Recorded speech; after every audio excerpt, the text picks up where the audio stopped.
لوړو زده کړو وزارت د هیواد دینی مدارسو او پوهنتونونو ممتاز محصلین او فاضلان د یوې شاندارې غونډې په ترڅ کې وستایل. د هیواد امارتي تحصیلي بنسټونو، دینی جامعاتو او مدارسو فاضلان او محصلین د افغانستان اسلامي امارت لوړپوړو مسؤلینو په حضور کې وستایل شول او ډالۍ ورکړل شوې. په یادستاین غونډه کې د ریاست الوزرا اداري مرستیال مولوي عبدالسلام حنفي وویل چې د تعلیمي او تحصیلي بنسټونو پیاوړتیا او پرمختګ د افغانستان اسلامي امارت پالیسی ده. تایید و تقویت ارگان‌های تعلیمی در محراق پالیسی امارت اسلامی افغانستان قرار دارد. همیشه در این کوشش هستیم که چه قسم میتوانیم پوهنتون‌های خود، مکاتب خود از ابتدایی شروع، متوسطه و لیسه، تعلیمات تکنیکی و مسلکی، پوهنتون‌ها و جامعات، مدارس دینی، همه از اینها باید تقویه شود تا اینکه ملت افغانستان بعد از رنجها و علمها در آینده یک آینده روشن داشته باشند. دغه راز د لوړو زده کړو سرپرست وزیر شیخ الحدیث مولوي ندا محمد ندیم په خپلو خبرو کې وویل چې د مدرسې فاضل او د پوهنتون محصل یو موټی دي او هیڅوک یې ترمنځ واټن نشي رامنځته کولی. دا زما بغلو ته چې ولاړ دي، یو دا ځوان او بل دا ځوان، یو د مدرسې فاضل دی، بل د پوهنتون محصل دی. دا د اسلامي امارت یو لاس دی، دا د اسلامي امارت بل لاس دی. اسلامي امارت به افغانستان په دغه دواړو لاسو باندې آبادوي. ټول ملت ته، ټول ولس ته اطمینان او ډاډ ورکوو او موږ به انشاءالله دې ته ژمن یو چې هم په دیني علومو کې هم په عصري علومو کې پوره توجه ولرو.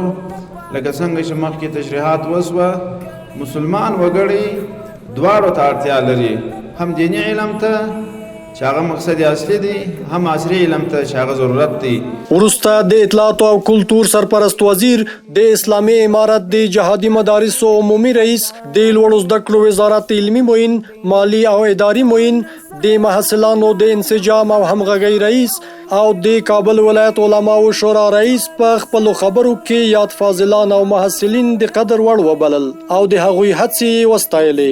همدارنګه د یادو ممتازو محصلینو او فاضلانو اول نمرگانو د خپلې بریا د راز په اړه وویل.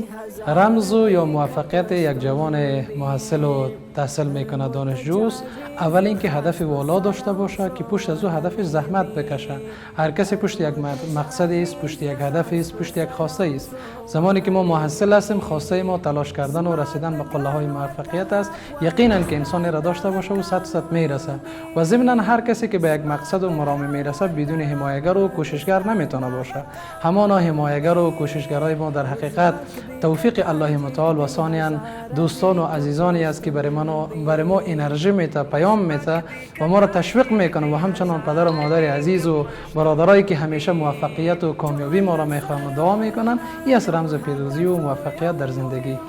نو طالبان ته پیغام دادی، هغه پیغام دی لکه کوم چې امام وکیع بن جراح و شافعي صاحب ته ویلي و شافعي صاحب ما وکیع بن جراح د سوء حافظه شکایت وکړي ده، فاوصاني بترك المعاصي وقال ان العلم نور ونور الله لا يعطى لعاص. د ماته وسط په ترک سره د ګناه وکړي او دا ویل چې علم نور دی او نور د الله جل هو ګناهکار ته نور کول کیږي. او بل پیغام می داري چې د دې همت به چې علي لکه زموږ د اسلاف د ابن حجر و ابن الجوزي و امام ابو حنیفه صاحب او بخاري صاحب و مسلم صاحب د دې همت به دومره عالي به د یو مقام مرتبه ته رسیدای شي او د الله جل هو توفیق بغواړي او د الله جل هو څخه به د دعاګانو طلب کوي. د غونډې په پای کې ممتازو محصلینو او فاضلانو ته د لوړو زده کړو وزارت لخوا یو لپټاپ کمپیوټر او د افغان بي سي مخابراتي شرکت له لوري 10,000 افغانۍ نغدي ډالۍ ورکړل شوې.